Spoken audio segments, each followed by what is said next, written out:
Good morning traders അരീനയുടെ pre market റിപ്പോർട്ടിലേക്ക് ഏവർക്കും സ്വാഗതം. നിങ്ങളോടൊപ്പം ഞാൻ റഷീദ് തായ്ലാർ. ഇന്ന് 2024 ജൂൺ 27 വ്യാഴാഴ്ചയാണ്. അപ്പോൾ നോക്കാം ഇന്നത്തെ പ്രധാനപ്പെട്ട മാർക്കറ്റ് ഹൈലൈറ്റ്സ് എന്തൊക്കെയാണ് എന്നുള്ളത്. നിഫ്റ്റി 24,000 മുകളിൽ ഈ മാസം ക്ലോസ് ചെയ്യും എന്നാണ് എക്സ്പേർട്ടുകൾ പറയുന്നത്. ദെൻ റിലയൻസ് ഇനിയും മുകളിലോട്ട് പോകാനുണ്ട്. അത് റിലയൻസിന് ഒരു അപ്സൈഡിലേക്ക് ഇനിയും സ്പേസ് ഉണ്ട് പോകാൻ വേണ്ടിയിട്ട് എന്നാണ് ഒരു അനലിസ്റ്റിൻ്റെ ഇൻ്റർവ്യൂവിൽ പറയുന്നത് കേട്ടത്. ഇൻട്രാഡേ ട്രേഡ് ചെയ്യുന്നവർക്കായിട്ട് ആക്സിയൻ chemicals, CSB bank, PI industries, EMS, JSW energy, KEC ഇതൊക്കെ ഇന്ന് ശ്രദ്ധിക്കാവുന്നതാണ്. ദെൻ ഏതർ എനർജി, അതായത് ഇലക്ട്രിക് വെഹിക്കിൾ നിർമ്മിക്കുന്ന കമ്പനിയാണ്. അവർ 2,000 കോടി രൂപ മുടക്കി 3ാമത്തെ പ്ലാന്റ് മഹാരാഷ്ട്രയിൽ ആരംഭിക്കുകയാണ്. എന്തായാലും വളരെ ഇൻട്രസ്റ്റിംഗ് ആയിട്ടുള്ള ഒരു ന്യൂസാണ്. ഓൾറെഡി ഒരു പബ്ലിക് ലിസ്റ്റഡ് കമ്പനിയാണ്. ദെൻ ഇത്രയൊക്കെയാണ് ഈ രാവിലെയുള്ള ഹൈലൈറ്റ്സ്. ദെൻ ഗ്ലോബൽ മാർക്കറ്റിലേക്ക് നോക്കുകയാണെങ്കിൽ US മാർക്കറ്റ് ക്ലിയർലി ബുള്ളിഷ് ആയിട്ടാണ് ഇന്നലെ അവസാനിച്ചിരിക്കുന്നത്. യൂറോപ്യൻ മാർക്കറ്റ് ആണെങ്കിൽ ക്ലിയർലി ബെയറിഷ് ആണ്. മറ്റ് മാർക്കറ്റുകൾ ഒരു സമ്മിശ്ര പ്രതികരണമാണ് നമുക്ക് നൽകുന്നത്. ദെൻ ഇന്ത്യയുടെ ഗിഫ്റ്റ് നിഫ്റ്റിയിലേക്ക് വരികയാണെങ്കിൽ ഇന്നലെ ഗിഫ്റ്റ് നിഫ്റ്റി ക്ലോസ് ചെയ്തത് 23,800 ഇന്ന് ഓപ്പൺ ആയിരിക്കുന്നത് 23,799. ഒരു ഫ്ലാറ്റ് ഓപ്പണിംഗ് ആണ്. 23,800 തന്നെയാണ് ഡേ ഹൈ ഇതുവരെയായിട്ട് വന്നിരിക്കുന്നത്. 785 ഡേ ലോ വന്നിട്ടുള്ളത്. 23,795 കറന്റ്ലി മാർക്കറ്റ് ട്രേഡിംഗ് നടക്കുന്നത്. ഇന്നലത്തെ ഓപ്പണിങ്ങിൽ നിന്നും 5 പോയിന്റ് ഇന്നലത്തെ ക്ലോസിംഗിൽ നിന്നും 5 പോയിന്റ് താഴെയാണ് ഗിഫ്റ്റ് നിഫ്റ്റി ഇപ്പോൾ ട്രേഡിംഗ് നടക്കുന്നത്. ഗ്ലോബൽ ഈവൻസിലേക്ക് നോക്കുകയാണെങ്കിൽ USA bank stress test, UK car production year on year, Japan retail sales year on year, Italy business confidence, euro area M3 money supply year on year. ഇത്രയും ഈവൻറ്റുകളാണ് ഇന്ന് നടക്കാനുള്ളത്. Result announce ചെയ്യുന്ന കമ്പനികളൊന്നും തന്നെ update ആയിട്ടില്ല. FNO ബാനിൽ വന്നിരിക്കുന്ന GNFC, India cement, Indus Towers, PNB SAIL, ഇത്രയും കമ്പനികളാണ് FNO ബാനിൽ വന്നിട്ടുള്ളത്. ഇത് FNO ബാൻ എന്നതുകൊണ്ട് ഒരിക്കലും സ്റ്റോക്ക് ട്രേഡിങ്ങിനെ ബാധിക്കുന്നില്ല. ഫ്യൂച്ചർ ആൻഡ് ഓപ്ഷൻസ്, ആ സ്റ്റോക്കുകളുടെ ഫ്യൂച്ചർ ആൻഡ് ഓപ്ഷൻസ് ചെയ്യാൻ സാധിക്കില്ല എന്നേ ഉള്ളൂ. ദെൻ ഇന്നലത്തെ ഇൻസ്റ്റിറ്റ്യൂഷണൽ ആക്ടിവിറ്റീസ് നോക്കുകയാണെങ്കിൽ ഫോറിൻ ഇൻസ്റ്റിറ്റ്യൂഷൻസ് ഇന്നലെ 3,535 കോടിയുടെ നെറ്റ് സെല്ലിംഗ് ആണ് നടത്തിയത്. ഡൊമസ്റ്റിക് ഇൻസ്റ്റിറ്റ്യൂഷൻസ് 5,103 കോടിയുടെ ബൈയിങ് നടത്തി. അതുവഴി 1,568 കോടിയുടെ നെറ്റ് ബൈയിങ് ആണ് മാർക്കറ്റിൽ ഇന്നലെ നടന്നത്.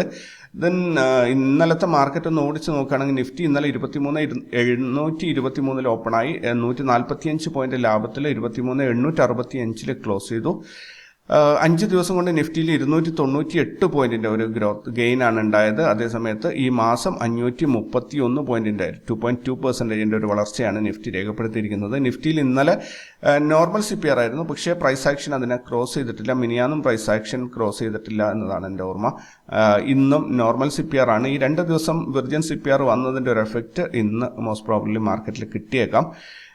ഇന്ത്യ വിക്സ് ഇന്ന് ഓപ്പൺ ആകാൻ പോകുന്നത് 14.05 അതുപോലെ പുട്ട് കോൾ റേഷ്യോ നിഫ്റ്റിയുടെ 1.27 ആണ്.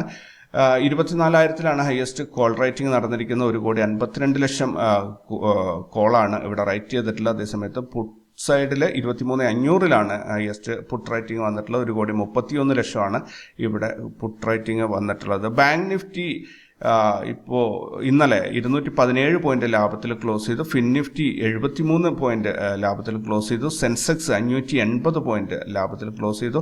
നിഫ്റ്റി മിഡ് ക്യാപ്പ് 46 പോയിന്റ് നഷ്ടത്തിലും ക്ലോസ് ചെയ്തു.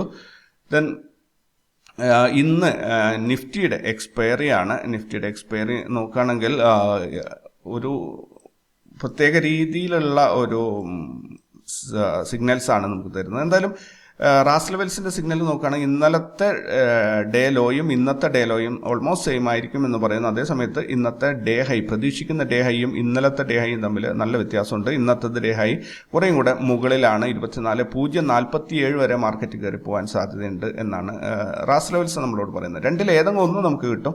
ഒന്നുകിൽ ഡേ ലോ കിട്ടും, അല്ലെങ്കിൽ ഡേ ഹൈ കിട്ടും. രണ്ടിൽ ഏതാണ് കിട്ടുന്നത് എന്ന് നോക്കാം. ദെൻ ഓപ്പണിങ്ങിൻ്റെ അല്ലെങ്കിൽ മാർക്കറ്റ് മൂവ്മെൻറ്റിൻ്റെ കാര്യം നോക്കുകയാണെങ്കിൽ ഒരു ഫ്ലാറ്റ് ഓപ്പണിങ്ങിലും ഒരു അപ്വേർഡ് മൂവ്മെൻ്റ് ആണ്, അല്ലെങ്കിൽ നോട്രേറ്റ് സോണിൻ്റെ ആ റേഞ്ചിൽ എവിടെയെങ്കിലും ഓപ്പണായിട്ട് മുകളിലോട്ട് മാർക്കറ്റ് കയറി പോകും എന്നാണ് റാസ് ലെവൽസിൻ്റെ നോട്രേറ്റ് സോണും CPR-ഉം കൂടി ഉള്ള കോമ്പിനേഷൻ നമ്മളോട് പറയുന്നത്.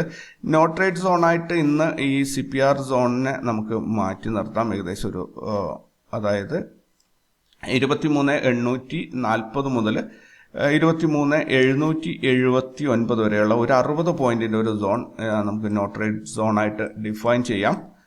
ഇതിനകത്ത് ഫ്രഷ് എൻട്രി എടുക്കാതിരിക്കാൻ ശ്രദ്ധിക്കുക. ഇവിടുന്ന് മുകളിലോട്ട് കയറി വരുമ്പോൾ ഒത്തിരി എന്താ പറയുക, ഒരു കൺസോൾട്ടേഷൻ പോലെ അല്ലെങ്കിൽ ഒരു ഗ്യാപ്പ് പെട്ടെന്ന് തന്നെ യെസ്റ്റർഡേ ഹൈ ക്രോസ് ചെയ്യുകയാണെങ്കിൽ അവിടെ നിന്ന് അങ്ങോട്ട് നല്ലൊരു മൂവ്മെൻറ്റ് നമുക്ക് പ്രതീക്ഷിക്കാൻ സാധിക്കും. അതല്ലാതെ ഈ ഒരു സോണിൽ ബുദ്ധിമുട്ടായിരിക്കും മാർക്കറ്റിൽ പെട്ടെന്നുള്ള ഒരു അപ്പ് മൂവ്മെൻറ്റ് കിട്ടാൻ.